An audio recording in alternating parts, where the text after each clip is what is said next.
pondok ini mulai besar itu setelah Mbah Mesir wafat. Mbah Mahyen itu membangun masjid, dan ini dalam dibangun oleh Mbah Mahyen. Kalau tahunnya mungkin ya jelas sebelum kemerdekaan ya Mas. Dan di Pendapa ini kan ceritanya dulu itu untuk rapatnya Hizbullah itu loh, tentara Laskar Hizbullah itu. Jadi memang sejak dari dulu itu kakek-kakek kami itu memang juga pejuang dalam agama, juga pejuang kemerdekaan.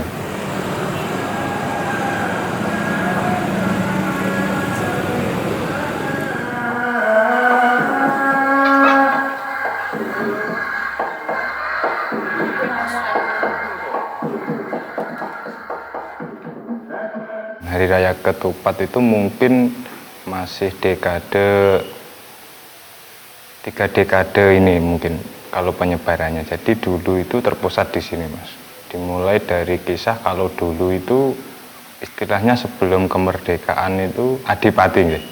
Jadi dulu itu Mbah itu setelah Idul Fitri beliau itu ke Pendopo Trenggalek. Nah, itu menemani Bupati untuk open house di sana. Itu beliau berpuasa sunnah itu. Nah, kemudian menjelang malam kupatan itu, setelah puasa sunnah hari ke-6, beliau ke dalam sini. Nah, jadi kalau bahasa simpelnya itu kupatan itu open house-nya dalam pondok Babul Ulum sini Mas. Jadi awalnya dulu seperti itu. Kemudian lambat laun semakin tahun setelah Mbah Mesir diteruskan oleh Mbah Mahyen sebagai generasi penerus, kemudian sampai Mbah Muin. Mbah Muin itu wafat tahun 1982 Masehi. Nah, kemudian diteruskan hingga sekarang ini. Dan untuk penyebaran ke desa-desa karena memang dulu itu dari sejak mbah-mbah saya itu kan giatnya di bidang keilmuan. Jadi bukan hanya ngaji dengan para santri di pondok, tapi juga ngaji ke masyarakat di desa-desa itu. Jadi secara otomatis santri beliau itu lintas desa, lintas kecamatan.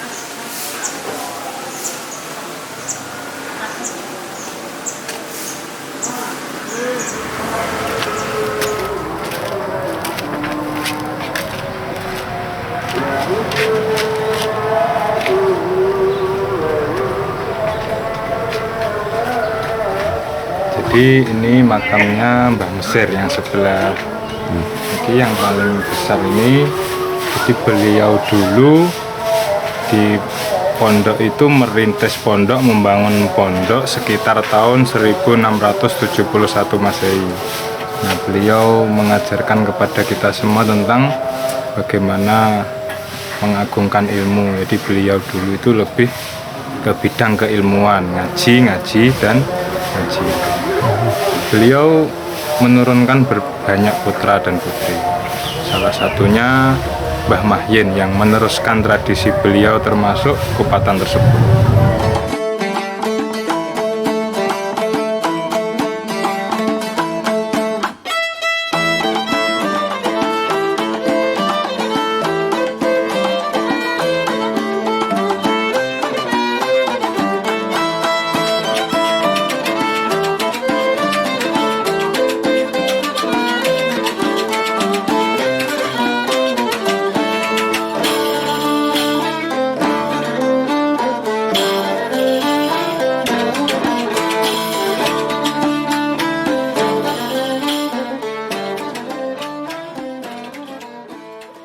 Mengapa kupat itu kok dijadikan dari apa itu daun kelapa muda atau disebut dengan janur.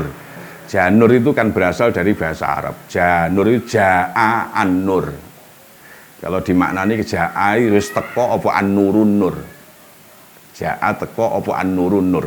Nur ini kalau dimasukkan di dalam Al-Quran itu ada ayat yang menyatakan amhal tastawi zulumatu wan nur.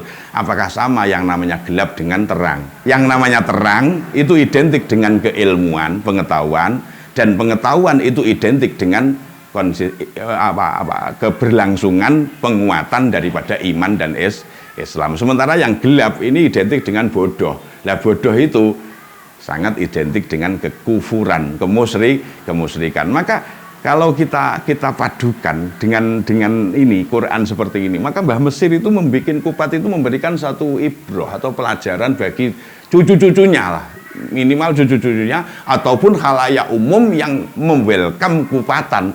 Ini monggo lah punya satu pemahaman bahwa Mbah Mesir nggak kupatan ini berarti ngongkon anak putune menyuruh khalayak umum untuk monggo sebagai seorang muslim, sebagai seorang mukmin kita terus menggali keilmuan kita, tolabul ilmi, jadi figur-figur yang berilmu. Otomatis ketika seseorang itu menjadi figur berilmu, Islam dan imannya kuat.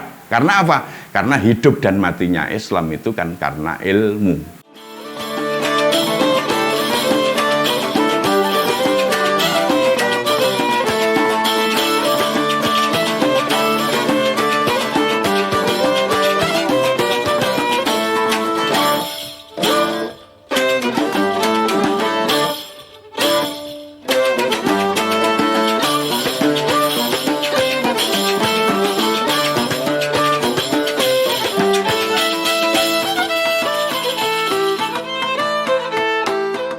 Ketika musim kupatan itu kok mesti musim tewel gitu loh.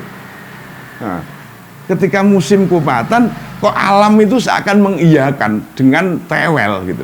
Makanya yo identik kupatan itu sayurnya tewel. Kalaupun nanti ada campuran kacang atau apa itu kan campuran. Tapi apa pokok daripada sayuran kupat itu kan yang dipakai adalah tewel, nangka muda itu. Ya Allah.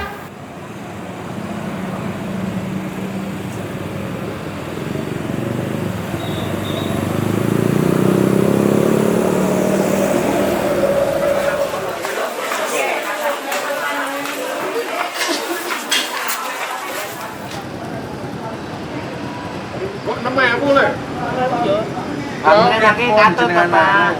Rong dina 6.000. Nggih, sawan beto. Nggih, sawan beto.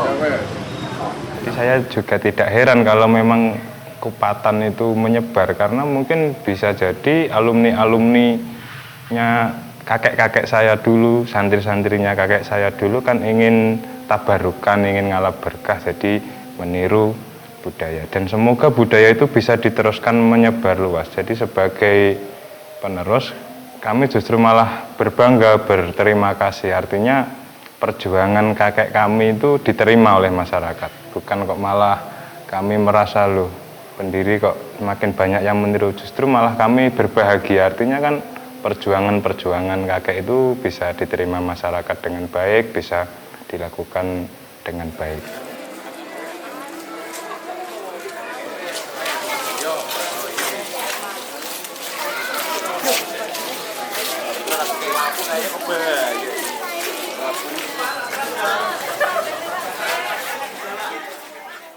Makanya Mbah Mesir kok bikin kupatan, maka itu ibrohnya ya menyuruh kita untuk terus ngaji, untuk terus tholabul ilmi, dalam bersosial yang rukun, yang harmonis, saling menghargai, di dalam melakukan kebaikan. Sudahlah, jadi manusia itu yang penting produktif.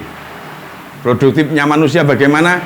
Standarnya hadis, Rasulullah bersabda, khairun nas anfa'uhum linnas. Sebaik-baik manusia yang paling bermanfaat pada orang lain, manusia yang lain. Entah diakui atau tidak kebaikan kita, tetap kita harus eksis, berbuatlah baik, bermanfaatlah untuk orang lain. Insya Allah kalau kupatan ini bisa jadi renungan dan pelajaran. Sudahlah, ndak hanya turinan tok, sa Indonesia apik kabeh wis.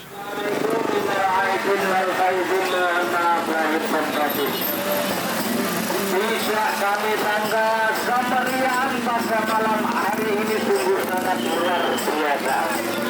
Sangat luar biasa dengan pengunjung yang cukup padat. Semua merayakan lebaran ketupat.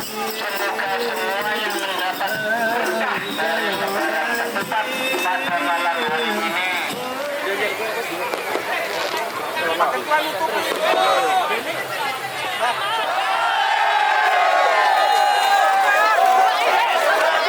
Saya bahagia euforia Kupatan itu sangat sangat meriah di mana-mana. Namun akan tetapi perkembangan zaman di era-era sekarang ini justru yang ramai itu hanya jalan. Jadi di mana istilah hanjang sana, silaturahim, saling bersalaman, saling mendoakan itu yang saya lihat, semoga saya salah. Yang saya lihat itu semakin pudar, hanya ramai di jalan itu. Nah, harapan kami ini ya semoga masyarakat itu bukan hanya ikut euforianya saja, tapi ya ikut bagaimana ajaran-ajaran kakek kami terdahulu.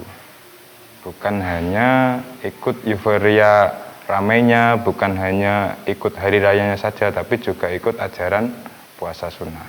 Itu sangat sangat bagus menurut saya. Mbok yo Kupatan ini ojo dimaknani hanya sekedar itu hiburan, tapi karena apa? Kupatan ini sebenarnya boleh dibilang ujuk-ujuk ataupun ya tiba-tiba ataupun ya kebetulan ketepaan. Tapi terlepas daripada itu, Kupatan itu kan mengandung filosofi, mengandung ibrah, mengandung pelajaran yang ya tadi kembali karena budaya itu Mbah Mesir saya yakin mencetak budaya ini adalah untuk menciptakan dan mengawal memberikan satu corak pendidikan umat untuk lebih baik.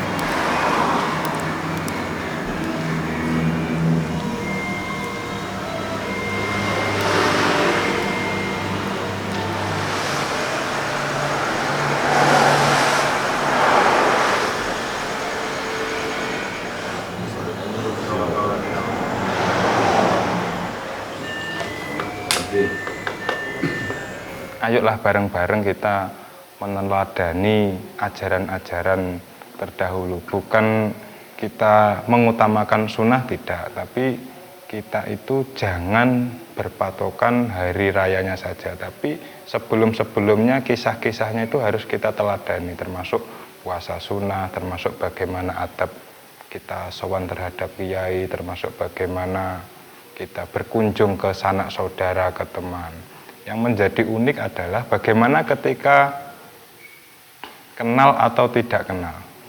Nah, kemudian di sini Hari Raya Ketupat itu kalau orang tidak kenal masuk tetap pasti dikasih ketupat itu. Hari Raya Ketupat itu setiap rumah itu membutuhkan biaya yang tidak sedikit, Mas. Masak ketupat, masak opornya, sayurnya dan lain-lain. Nah, itu dulu Mbah Mesir mengajarkan keikhlasan untuk bersedekah, keikhlasan untuk bagaimana ikramud dhaif, memuliakan tamu. Nah, diajarkan lewat haliyah, lewat hal-hal seperti ini.